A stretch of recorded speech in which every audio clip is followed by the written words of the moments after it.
ഏറെ പുണ്യം നിറഞ്ഞ ബറാഅത്ത് രാവ് കടന്നു വരികയാണ്. മലക്കുകളുടെ പെരുന്നാളാണ് ബറാഅത്ത് രാവ്. നമ്മുടെ നന്മകൾ സുഹൃതങ്ങളൊക്കെ പടച്ചവനിലേക്ക് എത്തിച്ചു കൊടുക്കാൻ മലക്കുകൾ മത്സരിക്കുന്ന ഒരു രാത്രി. കരുണക്കടലായ തമ്പുരാന്റെ കാരുണ്യത്തിന്റെ വർഷം ഒരു നിലാമഴ പോലെ പെയ്തിറങ്ങുന്ന രാത്രി.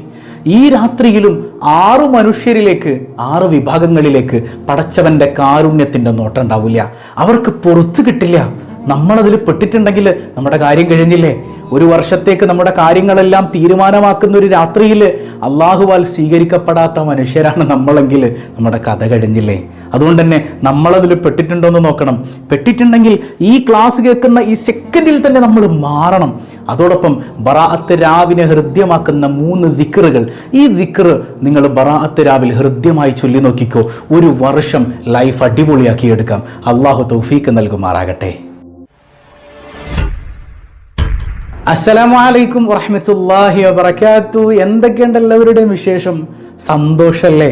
എവിടെ ഒന്ന് ശഅബാനിലെ പുഞ്ചിരിയൊക്കെ ഒന്ന് വിടരട്ടെ എല്ലാവരുടെയും മുഖത്ത്. ചിരിച്ചുകൊണ്ട് പുഞ്ചിരിച്ചുകൊണ്ട് അൽഹംദുലില്ലാഹ് പറഞ്ഞേ. അള്ളാനെ ഓർത്ത് സ്തുതിച്ച് അൽഹംദുലില്ലാഹി റബ്ബിൽ ആലമീൻ. അങ്ങനെ കൊണ്ടാകട്ടെ നമ്മുടെ തുടക്കം. അല്ലാഹു റബ്ബുൽ ആലമീൻ ഈ ഒരു ഹംദിന്റെ ബർക്കത്ത് കൊണ്ട് മനോഹരമായൊരു പ്രഭാതവും ഹൃദ്യമായൊരു ദിവസവും സമ്മാനമായി തന്ന സബാഹുൽ ഖൈർ കുടുംബത്തിലെ ഓരോരുത്തരെയും അനുഗ്രഹിക്കുമാറാകട്ടെ. അതുപോലെ ഈ ഹംദ് പറയുന്നതിലെ മാറ്റങ്ങൾ എന്നും ദിനേന നമ്മളിങ്ങനെ കേൾക്കാൻ ഓരോരുത്തരായി മെസ്സേജ് ചെയ്യുന്ന ആ ഹൃദ്യമായ അനുഭവങ്ങൾ. ഹംദ് പറഞ്ഞതുകൊണ്ട് ഗർഭിണിയായവർ, ഹംദ് പറഞ്ഞതുകൊണ്ട് നഷ്ടപ്പെട്ടത് തിരിച്ചു ലഭിച്ചവർ, ഹംദ് പറഞ്ഞതുകൊണ്ട് തന്നെ മാനസികമായ ഒരുപാട് സ്ട്രെസ്സിൽ നിന്ന് അങ്ങ് റിലീവായി പോയതുപോലെ മനസ്സ് ശാന്തമായവർ, അങ്ങനെ എത്രയെത്ര ആളുകൾ. കാരണം നമ്മൾ സ്തുതിക്കണത് ആരെയാണ്?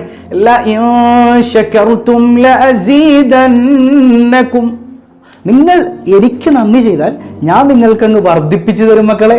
അല്ലാഹ് പറയാൻ മനസ്സറിഞ്ഞിട്ട് അൽഹംദുലില്ലാഹ്, എല്ലാ സ്തുതിയും നിനക്കാണ് അല്ലാഹ് നമ്മൾ പറയുമ്പോൾ ആ പടച്ച തമ്പുരാൻ നമുക്ക് അനുഗ്രഹങ്ങൾ വർദ്ധിപ്പിച്ച് തരുമെന്നുള്ളത് റബ്ബിന്റെ വാക്കാണ്. വാഗ്ദത്തം ലംഘിക്കുന്നവനല്ല റബ്ബുൽ ആലമീൻ. അപ്പോ ആ ഒരു ബോധ്യത്തിൽ ഹംദ് പറയുന്ന ഒരുപാട് ആളുകൾക്ക് അനുഗ്രഹങ്ങൾ മനസ്സിലാകുന്നുണ്ട്, അറിയാൻ കഴിയുന്നുണ്ട്. അള്ളാഹു നിലനിർത്തി തരുമാറാകട്ടെ. അപ്പൊ കാത്തിരുന്ന ബറാഅത്ത് രാവ് നാളെയാണ് നമ്മുടെ നാട്ടിൽ. നമ്മുടെ പ്രിയപ്പെട്ട പ്രവാസികൾക്ക് ബറാഅത്ത് രാവ് ഇന്നാണ്.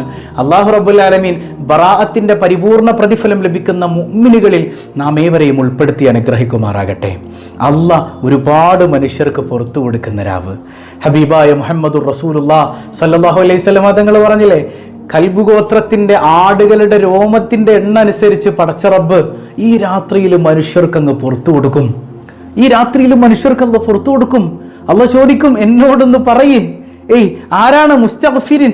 ആരാണ് പാപം ചെയ്തവർ, പാപമോചനം തേടുന്നത് ആരൊക്കെയുണ്ട്? ഞാനൊന്ന് കാണട്ടെ. അവർക്ക് പുറത്തു കൊടുക്കാനായി കരുണക്കടലായ തമ്പുരാൻ ഇങ്ങനെ നമ്മളിലേക്ക് വരുന്ന, നമ്മുടെ സംസാരം കേൾക്കാൻ നമ്മളിലേക്ക് അവന്റെ സഹായം അടുത്തു വരുന്ന നിമിഷം, യാ അല്ലാ, അത് ബറാഅത്തിന്റെ രാവിലാണെന്ന് പഠിപ്പിക്കുന്നില്ലേ മുഹമ്മദ് മുസ്തഫ സല്ലല്ലാഹു അലൈഹി വസല്ലം? മുൻകാല ഉമ്മത്തൊക്കെ ഒരുപാട് വർഷം ജീവിച്ചു അല്ലേ? നൂഹ് നബി അലൈഹി സ്വലാം 1000-ൽ പരം വർഷം ജീവിച്ചു അല്ലേ? സുബ്ഹാനല്ലാഹ്, 950 കൊല്ലം പ്രബോധനം ചെയ്തു. അവിടുത്തെ ആയുസ് 1000-ലേറെയാണ്. സുബ്ഹാനല്ലാഹ്. അങ്ങനെ ഒരുപാട് പ്രവാചകന്മാരുടെ കാലത്ത് മനുഷ്യര് ഒരുപാട് ആയുസ് ജീവിച്ചിട്ടുണ്ട്. പക്ഷെ മുത്തുനബിയുടെ ഉമ്മത്തായ നമുക്ക് വളരെ ചുരുക്കാണ് ആയുസ് ഉള്ളത് അല്ലേ? 60-ഉം 60-ന്റെയും 70-ന്റെയും ഇടയിലാണ് എൻ്റെ ഉമ്മത്തിന്റെ ആയുസ് എന്ന് മുഹമ്മദ് മുസ്തഫ സല്ലല്ലാഹു അലൈഹി വസല്ലം തങ്ങൾ പറഞ്ഞിട്ടുണ്ട്. അപ്പൊ ഇച്ചിരി കൂടുതൽ കിട്ടിക്കഴിഞ്ഞാൽ അതൊരു എന്താ പറയാ, ഒരു ഓഫറായിട്ടങ്ങ് വെച്ചേക്കുക. അള്ളാഹു നമുക്ക് ആഫിയത്തുള്ള ദീർഘായുസ് നൽകി അനുഗ്രഹിക്കട്ടെ. അപ്പൊ ഈ വളരെ കുറഞ്ഞ കാലം കൊണ്ട് ആ മനുഷ്യന്മാർ, കഴിഞ്ഞുപോയ മനുഷ്യന്മാർ 1000 കൊല്ലമൊക്കെ ചെയ്ത ഇബാദത്തിന്റെ കൂലി നമുക്ക് കിട്ടാൻ ഇത്തരം ഓഫറുകൾ നിറഞ്ഞ ദിവസങ്ങൾ പടച്ചോ നമുക്കിങ്ങനെ തരികയാണ്. എന്നിട്ടും അത് സ്വീകരിക്കാതിരുന്ന നമ്മളെക്കാൾ വലിയ വിഡ്ഢികൾ ആരാണ്? ഒരു സഹോദരി കമന്റ് ഉണ്ടു, ഈ ബറാഅത്തിന്റെ രാത്രിയിൽ എൻ്റെ ഉമ്മ ഉറങ്ങാറില്ല ഉസ്താദേ, പക്ഷെ ഇന്ന് എൻ്റെ ഉമ്മ ഖബറിലാണ്. അള്ളാഹുവേ, ഞങ്ങളിൽ നിന്ന് മരണപ്പെട്ട മാതാപിതാക്കൾക്കൊക്കെ നീ സ്വർഗം കൊടുക്കണേ അല്ല. ബറാഅത്തിന്റെ സന്തോഷം അവരുടെ ഖബറിടങ്ങളിൽ നൽകണേ അല്ല. ഞങ്ങൾക്ക് വേണ്ടി ഒരുപാട് കഷ്ടപ്പെട്ടവരാ ഞങ്ങളുടെ മാതാപിതാക്കൾ. യാ റബ്ബന, അവരെ നീ നരകത്തിലാക്കല്ലേ അല്ല, നരകവേദന നൽകല്ലേ അല്ല, ഖബറിൽ സുഖം നൽകണേ അല്ല. അപ്പോ ഈ അള്ളാഹ് ഇത്രത്തോളം പുറത്തു കൊടുക്കാൻ തയ്യാറായിരിക്കണ ഒരു രാത്രിയിൽ പോലും 6 വിഭാഗം മനുഷ്യർക്ക് പടച്ചോൻ പുറത്തു കൊടുക്കൂല. 6 വിഭാഗത്തിന് പടച്ചു പുറത്തു കൊടുക്കൂല എന്ന് പറഞ്ഞാൽ ചിന്തിച്ചു നോക്കിയേ. അത്ര മോശം മനുഷ്യരാരാ? ഈ പറയുന്ന 6 ഏതെങ്കിലും ഒരെണ്ണം നമ്മളായാൽ നമ്മുടെ കഥ കഴിഞ്ഞു. അള്ളാഹ്ക്ക് വേണ്ട, അള്ളാഹിന്റെ കാരുണ്യം നമുക്ക് ലഭിക്കൂല. ഈ രാത്രിയിൽ പടച്ചോന്റെ നോട്ടം നമുക്ക് കിട്ടൂല.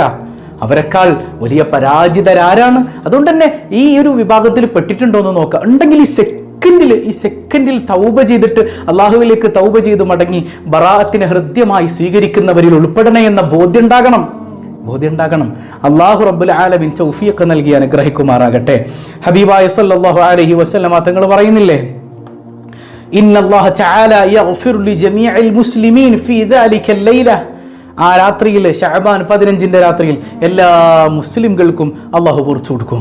എല്ലാ മുഅ്മിനീങ്ങൾക്കും അള്ളാഹു പുറത്തു കൊടുക്കും. 6 വിഭാഗങ്ങൾക്കൊഴികെ. ഒന്ന് ഇല്ലാ ലികാഹിനിൻ, ജ്യോത്സ്യൻ ഒഴികെ. ജ്യോത്സ്യൻ ആരാണ്? ജ്യോത്സ്യൻ എന്ന് പറഞ്ഞാൽ മറ്റു മതസ്ഥരാണതല്ലേ. ജ്യോത്സ്യം നോക്കുന്ന ആളുകൾ, നമുക്കിടയിൽ ജ്യോത്സ്യന്മാരൊന്നുമില്ല. നമുക്കിടയിൽ ഇസ്മിന്റെ ചികിത്സ നടത്തുന്ന ചില ഉസ്താദുമാരൊക്കെ ഉണ്ടാവും. അത് ജ്യോത്സ്യനല്ല. ചില ആളുകൾ അങ്ങനെ സംശയം ചോദിച്ചിരുന്നു. അവർ പിശാചിനെ കൂട്ടുപിടിച്ച് ചികിത്സ നടത്തുന്ന ജ്യോത്സ്യന്മാരെ കുറിച്ചാണ് നമ്മൾ ഈ പറയുന്നത്. മറ്റേത് അള്ളാഹുവിന്റെ ഇസ്മുകൾ കൊണ്ട് ചികിത്സ നടത്തുന്നവരാണ്. ഒരു കാര്യം ഇപ്പോഴേ ഞാൻ പറയാം, 100 അസ്മാ ചികിത്സകരുണ്ടെങ്കിൽ 99 കള്ളന്മാരായിരിക്കും എന്നുള്ളൊരു യാഥാർത്ഥ്യം നിങ്ങൾ മനസ്സിലാക്കി വെച്ചോ. അത് ഉസ്താദ് എന്നുള്ള പേരിലാണെങ്കിലും തങ്ങന്മാരെന്നുള്ള പേരിലാണെങ്കിലും അസ്മാഇന്റെ ചികിത്സ പഠിച്ചിട്ടിരിക്കുന്നവർ 1% ഉണ്ടാവുള്ളൂ. ബാക്കി 99% കള്ളന്മാരാണ്. നിങ്ങൾ മനസ്സിലാക്കിക്കോ. പറഞ്ഞു ക്ലിയറായോ? അപ്പൊ അതുകൊണ്ട് തന്നെ സൂക്ഷ്മത വേണം. പക്ഷെ ഇവരാരും ജ്യോത്സ്യന്മാരല്ല. ജ്യോത്സ്യനാരാണ്?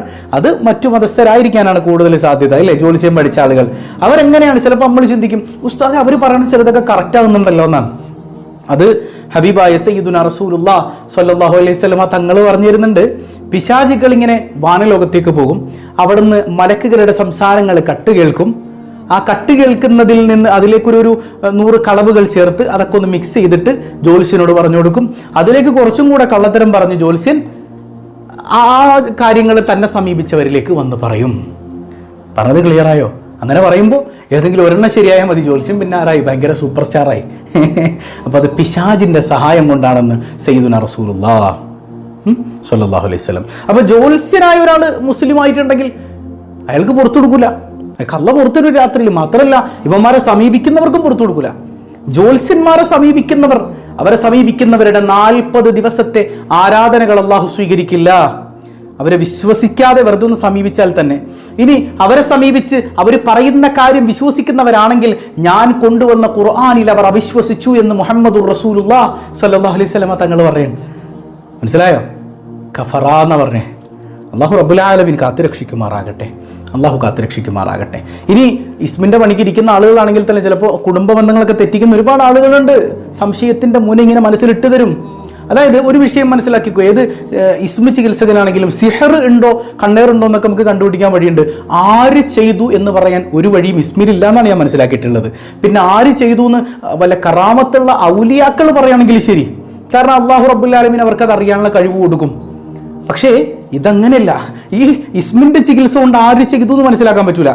ഔലിയാക്കളാണെങ്കിലും ഓക്കെ, അത് ഞാൻ പറഞ്ഞു, അള്ളാഹിന്റെ ഔലിയാക്കൾക്ക് കറാമത്ത് കൊടുക്കും, അവർക്ക് ഇൽമുൽ ഗൈബ് കൊടുക്കും, മറഞ്ഞ കാര്യങ്ങൾ അറിയാനുള്ള കഴിവ് അള്ളാഹു കൊടുക്കും. അള്ളാഹു അവന് ഇഷ്ടപ്പെട്ടവർക്ക് എന്തും കൊടുക്കും എന്നാണ്, അല്ലേ? ബിഗൈരി ഹിസാബ്, കണക്കില്ലാതെ പടച്ചോൻ കൊടുക്കും എന്നാണ് പറഞ്ഞത്. ഇനി നടക്കാനിരിക്കാനുള്ള നടന്നുപോയ എത്രയെത്ര കാര്യങ്ങളാണ് ആരംഭപ്പൂവായ സല്ലല്ലാഹു അലൈഹി വസല്ലം തങ്ങൾ പറഞ്ഞു തന്നിട്ടുള്ളത്. സുബ്ഹാനക യാ റബ്ബ്. പക്ഷേ ഈ ഇസ്മിന്റെ പണിക്കാരുടെ അടുത്ത് പോയിട്ട് ചില ആളുകൾ ചെല്ലുമ്പോൾ സിഹറാണ്, അപ്പോൾ സിഹറാണ് ഓക്കെ. എന്നിട്ട് ഇടയ്ക്ക് ചോദിക്കും, നിങ്ങൾക്ക് ആരൊക്കെയുണ്ട് വീട്ടിൽ? സഹോദരനുണ്ട്, സഹോദരൻ്റെ ഭാര്യയുണ്ട്. സഹോദരൻ്റെ ഭാര്യയ്ക്ക് നിങ്ങളോട് ഇച്ചിരി പ്രശ്നമുണ്ടല്ലേ? അങ്ങനെ ചോദിക്കുമ്പോൾ എന്ത് പറ്റും? ഇവരുടെ മനസ്സിൽ ഇപ്പം എൻ്റെ ചേടത്തിയാണ് എനിക്ക് സിഹർ ചെയ്തത്, പിന്നെ കുടുംബ പ്രശ്നമായി, വഴക്കായി, വലിയൊരു പൈസ ഉണ്ടാക്കലോ ആയി. അങ്ങനെ ആയാൽ പറ്റൂല. അത് മനസ്സിലായോ? അപ്പൊ ആര് ചെയ്തു എന്ന് കണ്ടുപിടിക്കാൻ ഇതിൽ ഓപ്ഷൻ ഇല്ല എന്നാണ് ഞാൻ മനസ്സിലാക്കിയിട്ടുള്ളത്. ഏതെങ്കിലും ഇസ്മിന്റെ പണിക്കാർ ഇത് കേൾക്കുന്നുണ്ടെങ്കിൽ എനിക്ക് നിങ്ങൾ പറഞ്ഞു കേട്ടോ, അങ്ങനെ ഒരു ഓപ്ഷൻ ഉണ്ടെങ്കിൽ. അള്ളാന്റെ ഔലിയാക്കൾക്ക് കറാമത്തുകൊണ്ട് മനസ്സിലാവും, അത് വേറെ വിഷയമാണ്, ഇതല്ല. പക്ഷെ അസ്മാഇന്റെ ചികിത്സ യാഥാർത്ഥ്യമാണ്. അത് ഹൈറായിട്ട് കൃത്യമായിട്ട് ഹക്കായി ചെയ്യുന്ന ഒരുപാട് പണ്ഡിതന്മാരുണ്ട്. പക്ഷേ ഏറ്റവും കൂടുതൽ വ്യാജന്മാരാണ്. നമ്മൾ പോയി പെടുന്നതും വ്യാജന്മാരുടെ അടുത്താണ്. നല്ല പണ്ഡിതന്മാരുടെ അടുക്കൽ നമ്മൾ പോവുകയില്ല. അതാണ് വിഷയം വരുന്നത്. ക്ലിയർ ആയോ? അപ്പോൾ ഈ സിഹറുണ്ട്, സിഹർ ഇന്നാൾ ചെയ്തു എന്നുള്ളൊരു ധ്വനിയൊക്കെ നമ്മുടെ മനസ്സിലേക്ക് ഇട്ട് തന്നിട്ടുണ്ടെങ്കിൽ അതൊക്കെ മായ്ച്ചു കളഞ്ഞ് കുടുംബ ബന്ധങ്ങൾ മുറിഞ്ഞു പോകാതെ സന്തോഷത്തോടെ കൊണ്ടുപോകുക. അപ്പോൾ ജ്യോത്സ്യനെ സമീപിക്കുന്നവർക്കും, ഇസ്മിൻ്റെ കാര്യമല്ല ഞാൻ പറയുന്നത്, ജ്യോത്സ്യം, അത് കൃത്യമായിട്ട് മനസ്സിലാക്കുക. ജ്യോത്സ്യനെ സമീപിക്കുന്നവർക്കും ഈ പരിശുദ്ധമായ ബറാഅത്തിന്റെ രാവിൽ പുറത്തു കൊടുക്കില്ല അള്ളാഹു എന്ന് പഠിപ്പിക്കുന്നുണ്ട് സയ്യിദി മുഹമ്മദ് മുസ്തഫ സല്ലല്ലാഹു അലൈഹി വസല്ലം. രണ്ടാമത്തേത് ഔസാഹിരിൻ, മാരണക്കാരൻ, കൂടോത്രക്കാരൻ. കൂടോത്രം ചെയ്ത് മറ്റുള്ളവരുടെ ജീവിതം നശിപ്പിക്കുന്ന മനുഷ്യർ. യാ അല്ലാഹ്, കൂടോത്രം ചെയ്ത് ജീവിതം നശിപ്പിക്കുന്ന എത്ര ആളുകളുണ്ട്. അമ്മായിയമ്മ മരുമകൾക്കെതിരെ കൂടോത്രം ചെയ്ത കഥ എനിക്കറിയാം. അമ്പലത്തിൽ പോയിട്ട്, അമ്പലങ്ങളിൽ കണ്ട പൂജാരിയുടെയും കണ്ട ജ്യോത്സ്യന്റെയും വീട്ടുപടിക്കൽ നോക്കിക്കഴിഞ്ഞാൽ തട്ടമിട്ട എത്ര താത്താന്മാരെ റമളാൻ മാസത്തിൽ ഞാൻ കണ്ടിട്ടുണ്ടെന്നറിയോ? സത്യം പറഞ്ഞാൽ കീറിച്ചെന്നൊരു വടിയെടുത്ത് ഒരറ്റെണ്ണം കൊടുക്കണം എന്ന് എനിക്കുണ്ട്. പിന്നെ നമ്മുടെ ആരും ഇല്ലാത്തതുകൊണ്ട് അതും പറ്റൂല. പിന്നെ കൗമാവുമ്പോൾ ഒരു വേദനയാണ് മനസ്സിൽ. പക്ഷെ ഇന്ത്യ രാജ്യത്ത് നമുക്ക് അതൊന്നും പറ്റൂല, ഒരു രാജ്യത്തും പറ്റൂലല്ലേ അല്ലേ. പിന്നെ ഇസ്ലാമിക ഭരണം ഉണ്ടെങ്കിൽ അവിടെ ഖലീഫക്ക് ശിക്ഷിക്കാമെന്നല്ലാതെ നമുക്കതിന് ഉത്തരവാദിത്വമൊന്നുമില്ല, പറഞ്ഞു കൊടുക്കാനല്ലേ നമുക്ക് പറ്റുള്ളൂ. യാ അല്ലാഹ്, ഇപ്പോഴും അമ്പലത്തിൽ ചികിത്സക്ക് പോകുന്ന ആളുകൾ, ചില മൊയ്ലിയന്മാർ തന്നെ പറയുന്നുണ്ട്, മൊയ്ലിയന്മാരുടെ വേഷത്തിലുള്ള ചില ചികിത്സാരികൾ തന്നെ പറയുന്നത് എങ്ങനെ, നിങ്ങൾ അമ്പലത്തിൽ കൊണ്ടുപോയി ഇത്ര പൈസ കൊടുക്കണം, പ്രതിഷ്ഠക്ക് പൈസ കൊടുക്കണം. യാ അല്ലാഹ്, അങ്ങനെ ഏത് മൊയ്ലിയാർ പറഞ്ഞാൽ ആ പണിക്കങ്ങൾ പോരുത് കേട്ടോ, അത് കുഫറാണ്, ചെയ്യാൻ പാടില്ല, ഒരിക്കലും ചെയ്യാൻ പാടില്ല. ഒരു സിഹറും ഫലിക്കില്ല. രാത്രിയിൽ കിടക്കാൻ നേരത്ത് സൂറത്തുൽ ഫലഖ് നാസ് നിങ്ങൾ ശരിക്കും ആത്മാർത്ഥതയോടെ ഓദിക്കോ. ഖുൽ അഊദു ബിറബ്ബിൽ ഫലഖ്, അല്ലേ, ഫലക്കിന്റെ നാഥനായ അള്ളാഹുവിനോട് കാവൽ തേടുന്നു. മിൻ ശർരി മാ ഖലഖ്, അവൻ പടച്ച എല്ലാ വസ്തുക്കളുടെയും എല്ലാ പടപ്പുകളുടെയും ഉപദ്രവത്തിൽ നിന്ന്. വമിൻ ശർരി ഗാസിഖിൻ ഇദാ വഖബ്, രാത്രിയായാൽ ചെയ്യുന്ന പ്രവർത്തനങ്ങളിൽ നിന്ന്. രാത്രിയാണ് കൂടുതൽ ഈ സിഹറിന്റെ പരിപാടി. ഈ കുഴിച്ചിടാൻ പോണത്, തേങ്ങ മുട്ടയൊക്കെ കുഴിച്ചിടാൻ പോണത് എപ്പോഴാണ്? രാത്രിയിലാണ്. ഈ പരിപാടിയിൽ നിന്നൊക്കെ കാവൽ നൽകണം. വമിൻ ശർരി നഫ്ഫാസാതി ഫിൽ ഉഖദ്, കെട്ടുകളിൽ മന്ത്രിക്കുന്ന പെണ്ണുങ്ങളുടെ ഉപദ്രവത്തിൽ നിന്ന്. നമ്മൾ മുമ്പൊരിക്കൽ പറഞ്ഞിട്ടുണ്ട്, അതുകൊണ്ട് ഞാൻ പറയുന്നില്ല. മുത്തനബി തങ്ങൾക്ക് സിഹർ ചെയ്തത് ലബീദ് ഇബ്നുൽ അഅ്സം എന്ന് പറയുന്ന ജൂതനാണ്. ആ കിളവനായ ജൂതന്റെ പെൺമക്കളാണ് മുത്തനബിക്ക് സിഹർ ചെയ്തത് ജൂതന്റെ നേതൃത്വത്തിൽ. അതുകൊണ്ട് അത്തരം പെണ്ണുങ്ങളുടെ, സിഹർ ചെയ്യുന്ന പെണ്ണുങ്ങളുടെ, അല്ലെങ്കിൽ മൊത്തത്തിലാണ് പറഞ്ഞത്, പക്ഷെ ആ സംഭവത്തിലേക്ക് ചേർത്ത് പറഞ്ഞതുകൊണ്ട് ആ പെണ്ണുങ്ങളുടെ ഉപദ്രവത്തിൽ നിന്ന് അള്ളാഹു നിന്നോട് കാവൽ തേടുന്നു. അസൂയക്കാരുടെ അസൂയയിൽ നിന്നും നിന്നോട് കാവൽ തേടുന്നു. യാ അല്ലാഹ്. അപ്പോൾ സൂറത്തുൽ ഫലഖ് നാസൊക്കെ ഓതി നമ്മുടെ ശരീരത്തിൽ ഊതി എപ്പോഴും അതിങ്ങനെ പതിവാക്കുക. സിഹറുണ്ട് എന്നുള്ളൊരു ബോധ്യം വന്നു കഴിഞ്ഞാൽ ചികിത്സിക്കുന്ന യഥാർത്ഥ പണ്ഡിതന്മാരുടെ അടുക്കൽ മാത്രം പോവുക. അത് ചിലപ്പോൾ പള്ളിയിൽ ഉസ്താദിനോടൊക്കെ ചോദിച്ചിട്ട് നല്ല ആളുകളിലേക്ക് മാത്രം പോവുക. അല്ലാതെ കേട്ടറിഞ്ഞതിൻ്റെ പേരിൽ എവിടെയും ചെന്ന് കുടുങ്ങരുത്. വെറും പൈസ മാത്രം പോയി, പൈസ മാത്രമല്ല നമ്മുടെ ഈമാനും നഷ്ടപ്പെട്ടു. അല്ലാഹു കാത്തുരക്ഷിക്കുമാറാകട്ടെ. മൂന്നാമത്തേത്, അപ്പോൾ ഒന്ന് കാഹിനാണ്, ജ്യോത്സ്യൻ. രണ്ടാമത്തേത് സാഹിറാണ്, സിഹർ ചെയ്യുന്നവർ. 3 മുഷാഹിന് രണ്ടാശയുണ്ട്. ഒരർത്ഥം എന്ന് പറയുന്നത് പരസ്പരം ശത്രുതയിൽ കഴിയുന്ന ആളുകളിലേക്ക് പടച്ചവന്റെ കാരുണ്യം അന്നത്തെ രാത്രി ഇറങ്ങൂല. യാ അല്ലാഹ്, അന്നത്തെ രാത്രി ഇറങ്ങൂല. പരസ്പരം ശത്രുതയിൽ കഴിയുന്ന ആളുകളാണോ ഭാര്യയും ഭർത്താവും ഈ ബറാത്തിന്റെ രാത്രിയൊക്കെ പിണങ്ങിക്കഴിഞ്ഞാൽ, മക്കളെ നിങ്ങളിലേക്ക് പടച്ചോൻ നോക്കൂലാട്ടോ, മലക്കുകൾ വരൂല, റഹ്മത്തിന്റെ മാലാഖമാര് നിങ്ങളുടെ വീട്ടിലേക്ക് കയറില്ല.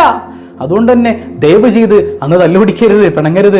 അതുപോലെ പിണങ്ങി നിൽക്കുന്ന നമ്മുടെ കുടുംബക്കാരുണ്ടെങ്കിൽ അവർ പിണങ്ങി നോട്ടെ, വെറുതെ ഒന്ന് വിളിച്ചിട്ട് അസ്സലാമു അലൈക്കും മൂത്താപ്പ, അസ്സലാമു അലൈക്കും കൊച്ചാപ്പ ഒന്ന് വിളിച്ച് പറ. അവർ പറയോ മടക്കോ എന്ത് വേണമെങ്കിലും ചെയ്യട്ടെ. അവർ ചിലപ്പോൾ ചീത്ത പറയും കേട്ടോ, പക്ഷേ ഈ പിണക്കം മാറ്റി എന്നുള്ളതിന്റെ കൂലി നിങ്ങൾക്ക് കിട്ടും. നിങ്ങളിലേക്ക് പടച്ചോണ്ട് നോട്ടം വരും. ക്ലിയർ ആയോ? അതുപോലെ അയൽപക്ക ബന്ധങ്ങളിൽ പ്രശ്നമുള്ള ആളുകൾ അയൽവാസികളോട് മിണ്ടുന്നില്ലേ, പിണക്കമാണോ? അള്ളാഹു നിങ്ങളിലേക്ക് നോക്കൂല. പറഞ്ഞത് മനസ്സിലായോ? അന്നത്തെ രാത്രിക്ക് മുമ്പൊക്കെ പിണക്കങ്ങളൊക്കെ തീർത്തു വെച്ചോട്ടോ. അള്ളാഹിന്റെ കാരുണ്യത്തിന്റെ നോട്ടം. ബറാത്ത് കിട്ടിയില്ലെങ്കിൽ പിന്നെ നമ്മൾ എന്തിനു കൊള്ളാം? മറ്റൊരാശയം ഇമാം ഔസാഇ റളിയല്ലാഹു അൻഹു പറയുന്നത് പുത്തൻവാദി. മുഷാഹിൻ എന്ന് പറയുന്നത് പുത്തൻവാദിയാണ്. അതായത് ആയിരക്കണക്കിന് അള്ളാഹുവിന്റെ ഇമാമുമാർ, വിശുദ്ധ ഖുർആനിൽ ഹദീസിൽ അഗാധ പാണ്ഡിത്യമുള്ള, വർഷങ്ങൾ മുമ്പ് വഫാത്തായി പോയ അള്ളാഹുവിൻ്റെ മഹാരഥന്മാരായ ഇമാമിങ്ങൾ ഹദീസുകൾ ഉദ്ധരിച്ചിട്ട് ഇങ്ങനെ ഒരു രാവിന് മഹത്വമുണ്ട്, ഇവിടെ ഒരു നോമ്പുണ്ട് എന്നൊക്കെ പറയുമ്പോൾ, ഈ യഥാർത്ഥ താടിയില്ല, കുറെ കള്ളത്താടിയും കുളിക്കാതെ നീട്ടി വളർത്തി കിടക്കുന്ന കുറെ മൗലവിമാരെന്ന് പേരുള്ള കാക്കാന്മാർ പറയുന്ന ഡയലോഗ് കേട്ടിട്ട് ഇങ്ങനെ ഒരു രാവില്ല, ഈ രാത്രി നിങ്ങൾ യാസീനോദണ്ട, ഒന്നും ചെയ്യണ്ട, ഇങ്ങനെ പറഞ്ഞ് നടക്കുന്ന പുത്തൻവാദികളില്ലേ, അവരിലേക്കും പടച്ചോന്റെ നോട്ടം ഉണ്ടാവൂല. എങ്ങനെ ഉണ്ടാവുന്നത്? ഈ രാത്രി കുറ്റം പറഞ്ഞ് നടക്കുന്നവർക്ക് ഉണ്ടാവോ? അത് മുത്തുനബി തങ്ങൾ നേരത്തെ പഠിപ്പിച്ചു തന്നിട്ടില്ലേ? അള്ളാഹു കാത്തുരക്ഷിക്കട്ടെ. ഇങ്ങനെയുള്ളവരുടെയൊക്കെ ഷെറിൽ നിന്ന് അള്ളാഹു കാത്തുരക്ഷിക്കട്ടെ. അപ്പോൾ മുഷാഹിൻ അതാണ്.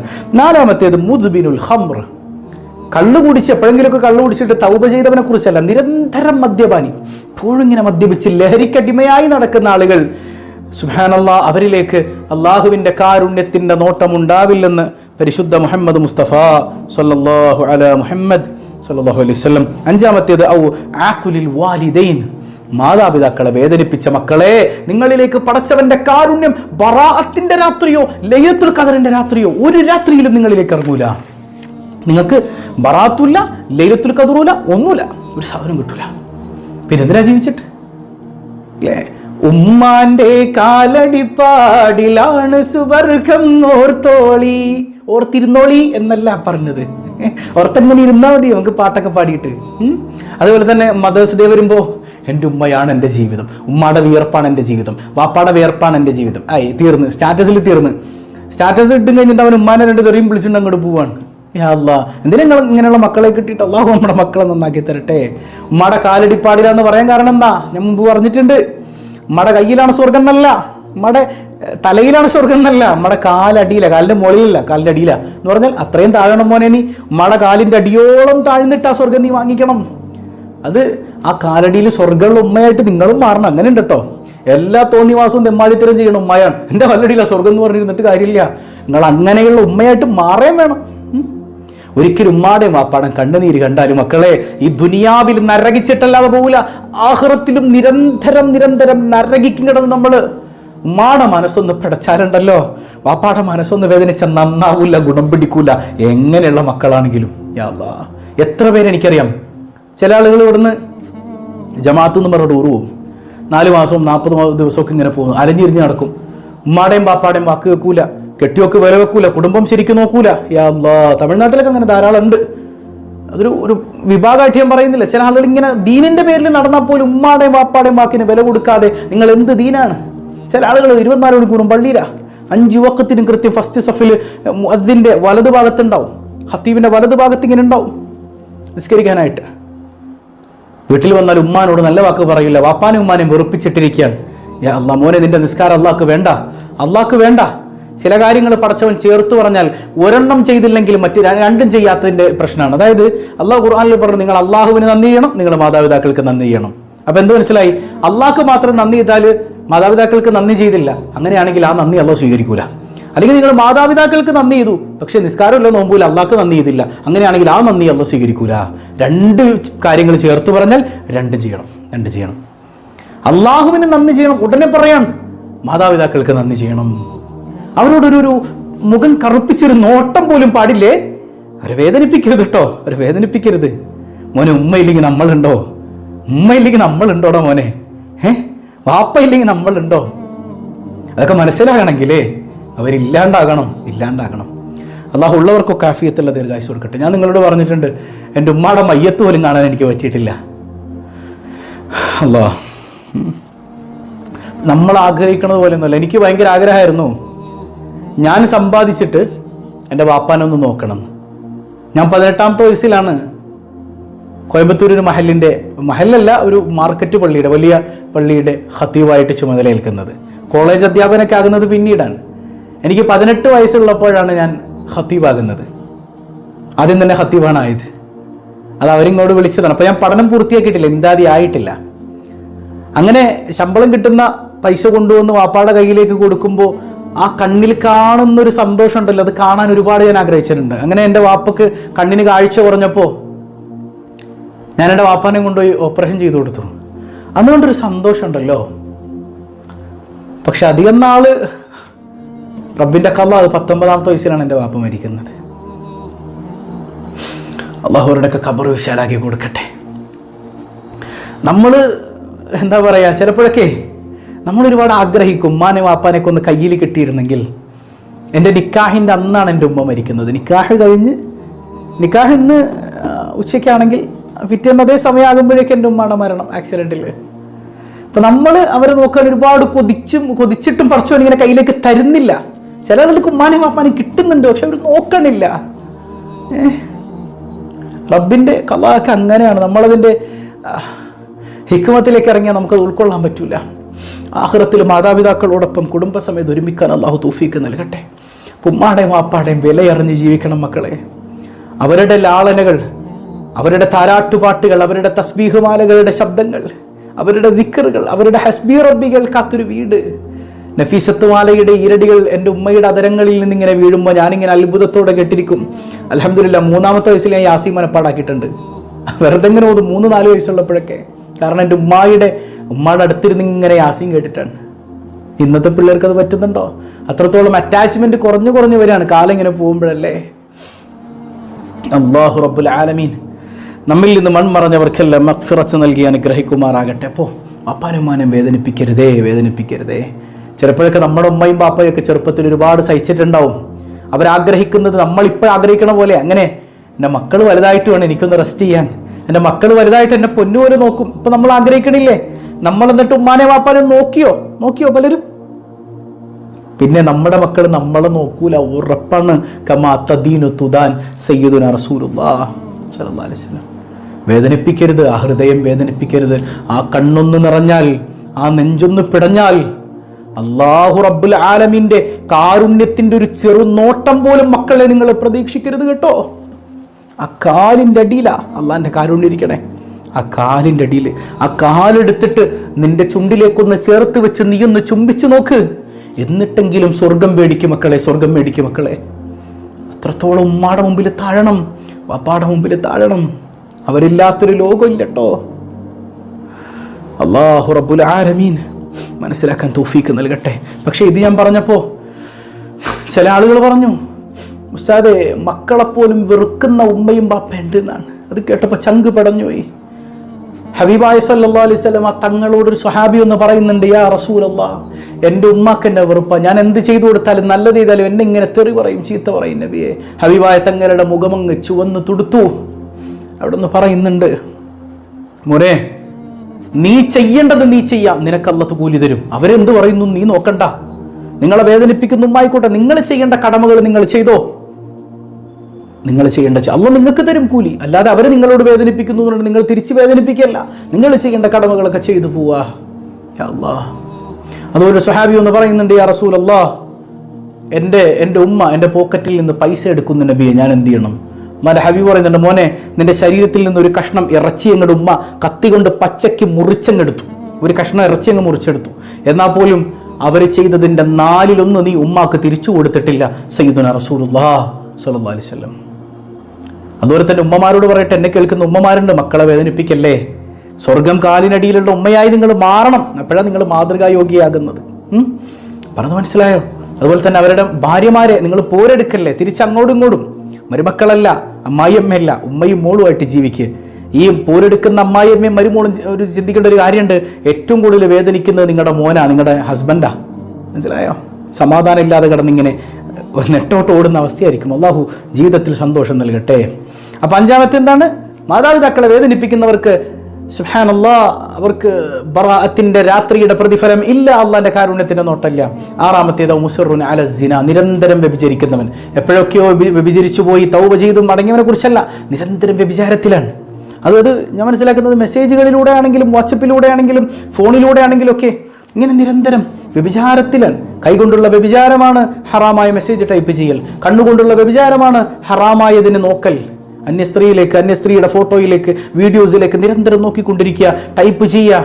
അവിഹിത ബന്ധങ്ങളിൽ പോകുന്നവരെ നിങ്ങൾ വ്യഭിചാരത്തിലാണ്. നിങ്ങളിലേക്ക് ബറാഅത്തിന്റെ രാത്രിയിൽ പോലും കരുണക്കടലായ തമ്പുരാന്റെ നോട്ടം നിങ്ങളിൽ ഉണ്ടാവില്ല. സയ്യിദി റസൂലുള്ളാഹി സ്വല്ലല്ലാഹു അലൈഹി വസല്ലം. അതുകൊണ്ട് വിട്ടുനിൽക്കുക, തൗബ ചെയ്യുക കേട്ടോ. അള്ളാഹു അതിനെ തൗഫീഖ് നൽകി അനുഗ്രഹിക്കുമാറാകട്ടെ. ഏതൊക്കെയാണ് 6 വിഭാഗങ്ങൾ നമ്മൾ പറഞ്ഞത്? 1 ജോത്സ്യനെ സമീപിക്കുന്നവൻ, 2 മാരണം ചെയ്യുന്നവൻ, അതുപോലെ തന്നെ 3 മുഷാഹിൻ. 2 ആശയം നമ്മൾ പറഞ്ഞു, പരസ്പരം തെറ്റി നിൽക്കുന്നവർ, അതുപോലെ പുത്തൻവാദികൾ. 4-ാമത്തേത് മുദ്ബിനുൽ ഖംർ, നിരന്തരം കള്ളുകുടിക്കുന്ന ലഹരി അടിമയായ ഒരു മനുഷ്യൻ. 5-ാമത്തേത് ആഖുലുൽ വാലിദൈൻ, മാതാപിതാക്കളെ വേദനിപ്പിച്ചവൻ, അതുപോലെ നിരന്തരം വ്യഭിചരിക്കുന്ന മനുഷ്യർ. ഈ മനുഷ്യർക്കിടയിലേക്ക് അള്ളാഹുവിൻ്റെ കാരുണ്യത്തിൻ്റെ നോട്ടം അന്നത്തെ രാത്രി ഉണ്ടാവില്ലെന്ന് സയ്യിദുനാ റസൂലുള്ളാഹി സ്വല്ലല്ലാഹു അലൈഹി വസല്ലം. ഹബീബായ സല്ലല്ലാഹു അലൈഹി വസല്ലം തങ്ങൾ ഒരിക്കൽ ജിബ്രീൽ അലൈഹിസ്സലാമിനോട് ചോദിക്കുന്നുണ്ട്, മാ ഹാദിഹിൽ ലൈല, എന്താണ് ഈ രാത്രി? വല്ലാത്തൊരു പ്രത്യേകത ഉണ്ടല്ലോ നബിയെ, ഇത് ശഅബാൻ 15-ന്റെ രാത്രിയാണ്, എന്താണ് ഇതിൻ്റെ മഹത്വം? സയ്യിദുനാ ജിബ്രീൽ അലൈഹിസ്സലാം പറയുന്നുണ്ട്, അള്ളാഹുവിൻ്റെ 300 കാരുണ്യത്തിൻ്റെ കവാടങ്ങൾ പടച്ച റബ്ബ് തുറന്നു കൊടുക്കുന്ന രാത്രിയാണിത് നബിയെ. സയ്യിദുനാ ജിബ്രീൽ അലൈഹിസ്സലാം കാരുണ്യത്തിൻ്റെ 300 കവാടങ്ങൾ അല്ലാഹ് തുറക്കുന്ന രാത്രി. യാ അല്ലാഹ്, അതിൻ്റെ മഹത്വമൊക്കെ എത്ര വലുതാണ്, മനസ്സിലാക്കാൻ തൗഫീക്ക് നൽകട്ടെ. അപ്പോൾ രാത്രി നമ്മൾ പറഞ്ഞു സൂറത്തു ദുഹാനോദനം, 3 യാസീനോദനം കഴിഞ്ഞ ദിവസം നമ്മൾ പറഞ്ഞിരുന്നു അല്ലേ? അതുപോതാൻ അള്ളാഹു തൗഫീക്ക് നൽകട്ടെ. അതോടൊപ്പം 3 ദിക്ർ ഞാൻ നിങ്ങൾക്ക് പറഞ്ഞുതരാം. ഒന്ന്, അല്ലാഹുമ്മ ഇന്നക ഹലീമുൻ ദു അനാതിൻ ലാ ത്വാഖത ലനാ ഫഅഫു അന്നാ ബിഹിൽമിക യാ അല്ലാഹ് ബിറഹ്മതിക യാ അർഹമർ റഹീമീൻ. 70 തവണ ഈ ദിക്ർ ചൊല്ലാം. 70 തവണ. അല്ലാഹുമ്മ, അല്ലാഹുവേ, ഏറ്റവും കൂടുതൽ കരുണയുള്ളവൻ നീയാണല്ലോ അല്ലാഹ്. എനിക്കൊരു കഴിവുമില്ല തമ്പുരാനെ. നിന്റെ കാരുണ്യം കൊണ്ട് നീ എനിക്ക് പുറത്തു നൽകണേ അല്ലാഹ്. നിന്റെ റഹ്മത്ത് കൊണ്ട് നീ സ്വീകരിക്കണേ അല്ലാഹ്. യാ അർഹമർ റഹീമീൻ, അർഹമുർ റഹീമായ റബ്ബേ എന്ന ആശയം വരുന്ന മനോഹരമായ ഒരു പ്രാർത്ഥനയാണ്. രണ്ടാമത്തെ ഒരു പ്രാർത്ഥന എന്താണ്? ഹബീബായ തങ്ങൾ പഠിപ്പിച്ചിരുന്നുണ്ട്. യാ ഹയ്യു യാ ഖയ്യൂം ബിറഹ്മതിക അസ്തഗീസു. സുബ്ഹാനല്ലാഹ്, യാ ഹയ്യു യാ ഖയ്യൂം അല്ലാഹുവിൻ്റെ ഇസ്മുൽ അഅ്ളമാണെന്ന് പോലും ഈ ഇസ്മിനെ കുറിച്ച് ചില മഹാരഥന്മാർ പറഞ്ഞിട്ടുണ്ട്. ബിറഹ്മതിക്, നിന്റെ കാരുണ്യം കൊണ്ട് ഞാൻ നിന്നോട് സഹായം തേടുന്നു അല്ലാഹ് എന്ന ആശയം വരുന്ന ഈ ദിക്ർ 100 തവണ ചൊല്ലാം. അതോടൊപ്പം ഹസ്ബി അല്ലാഹു വ നിഅമൽ വക്കീൽ, ഹസ്ബൂൻ അല്ലാഹ് എന്നും പറയാം. ഹസ്ബി അല്ലാഹ്, ഹസ്ബി എന്ന് പറഞ്ഞാൽ എനിക്ക് അല്ലാഹ് മതി, ഹസ്ബൂൻ അല്ലാഹ് എന്ന് പറഞ്ഞാൽ ഞങ്ങൾക്ക് അല്ലാഹ് മതി എന്നാണ് അർത്ഥം. ഓക്കെ, ഹസ്ബി അല്ലാഹു വ നിഅമൽ വക്കീൽ. ഈ ദിക്ർ 70 തവണ ചൊല്ലുക. അങ്ങനെ ഈ ദിക്റൊക്കെ ചൊല്ലിയിട്ട് കയ്യുയർത്തി പൊട്ടിക്കരഞ്ഞുകൊണ്ട് മനസ്സറിഞ്ഞ് അല്ലാഹുവിലേക്കൊന്ന് ദുആ ചെയ്ത് നോക്കിയേ, പ്രയാസങ്ങളൊക്കെ പമ്പ കടക്കുന്നത് നമുക്ക് മനസ്സിലാക്കാൻ കഴിയും. അല്ലാഹു തൗഫീക്ക് നൽകട്ടെ, അല്ലാഹു തൗഫീക്ക് നൽകട്ടെ. അപ്പോൾ ചില ആളുകൾ, ഉസ്താദേ, ഇത് മൊത്തത്തിൽ ഇങ്ങനെ ഇരുന്ന് ഓതാനുള്ളൊരു സമയം കിട്ടണില്ല. വേണ്ട, 2 ദിക്റുണ്ട്. അത് നാളെ എനിക്ക് പറഞ്ഞുതരാം. ഓക്കെ, നാളെ പറഞ്ഞുതരാം. 2 ദിക്ർ. ഒന്ന് ആദം നബി ചൊല്ലിയ ദിക്റാണ്. മറ്റൊന്ന് നമ്മുടെ പ്രയാസങ്ങളൊക്കെ ഒരു തവണ ചൊല്ലിയാൽ പോലും എല്ലാ പ്രയാസങ്ങളും നീങ്ങുന്ന ദിക്റാണ്. ഓക്കെ, 2 ദിക്റുകൾ. ഇച്ചിരി വലിപ്പമുണ്ട്. അത് ഞാൻ നാളെ എനിക്ക് പറഞ്ഞുതരാം. എല്ലാവർക്കും ഇപ്പോൾ ഇപ്പോൾ നമ്മൾ യൂട്യൂബ് നോക്കിക്കഴിഞ്ഞാൽ ഒരു 1000 തവണ അത് ചൊല്ലണം, 100 തവണ ഇത് ചൊല്ലണം, അതൊന്നും വേണ്ട. സിമ്പിളായിട്ട് ബറാത്തിരാവിനെ മനോഹരമാക്കാൻ പറ്റുന്ന 2 ദിക്റുകൾ നാളെ ഇൻഷാ അല്ലാഹ് നമുക്ക് പറയാം. അള്ളാഹു തൗഫീക്ക് നൽകി അനുഗ്രഹിക്കുമാറാകട്ടെ. അപ്പോൾ ഈ ദിക്റുകൾ നമ്മൾ സമയം കണ്ടെത്തി ചെയ്യണം. നമ്മൾ സമയമില്ല എന്ന് പറഞ്ഞതിന് വേണ്ടിയിട്ട് കാത്തിരിക്കരുത്. ഞാൻ പറയുന്നത് സമയം കണ്ടെത്തി ഇതൊക്കെ ചെയ്യാം. ഓക്കെ, അല്ലാഹു റബ്ബുൽ ആലമീൻ ഖബൂൽ ചെയ്യുമാറാകട്ടെ. പതിവായി ചൊല്ലുന്ന ദിക്ർ സുബ്ഹാനല്ലാഹി വബിഹംദിഹി അദദ ഖൽഖിഹി വറിളാ നഫ്സിഹി വസിനത അർശിഹി വമിദാദ കലിമാതിഹി. സുബ്ഹാനല്ലാഹി വബിഹംദിഹി അദദ ഖൽഖിഹി വറിളാ നഫ്സിഹി വസിനത അർശിഹി വമിദാദ കലിമാതിഹി. സുബ്ഹാനല്ലാഹി الله وبحمده عدد خلقه ورضا نفسه وزنة عرشه ومداد كلماته. ഒരുപാട് ദുആ വസിയത്തുകളുണ്ട്. ക്യാൻസർ ബാധിച്ച് വലിയ പ്രയാസത്തിലുള്ളവരുണ്ട്. അതുപോലെ തന്നെ നമ്മുടെ ലക്ഷദ്വീപിലുള്ള ഒരു സഹോദരി, ഉമ്മക്ക് പ്രയാസമാണ്, വലിയ അസുഖമാണ്. അതുപോലെ തന്നെ ഹെലികോപ്റ്ററിൽ ഇവാക്യുവേറ്റ് ചെയ്ത് ഉമ്മാനെ കൊച്ചിയിലേക്ക് കൊണ്ടുവരാണെന്നൊക്കെ പറഞ്ഞിട്ടുണ്ട്. അല്ലാഹു റബ്ബുൽ ആലമീൻ ആ ഉമ്മക്ക് പരിപൂർണ്ണ സൗഖ്യം നൽകുമാറാകട്ടെ. ആ കുടുംബത്തിന് അല്ലാഹു സമാധാനം നൽകി അനുഗ്രഹിക്കുമാറാകട്ടെ. എല്ലാ പ്രയാസങ്ങളിൽ നിന്നും നമുക്ക് ഏവർക്കും മുക്തി നൽകുമാറാകട്ടെ. അൽഹംദുലില്ലാഹി റബ്ബിൽ ആലമീൻ. അല്ലാഹുമ്മ സ്വല്ലി അലാ സയ്യിദിന മുഹമ്മദിൻ വഅലാ ആലി സയ്യിദിന മുഹമ്മദ്.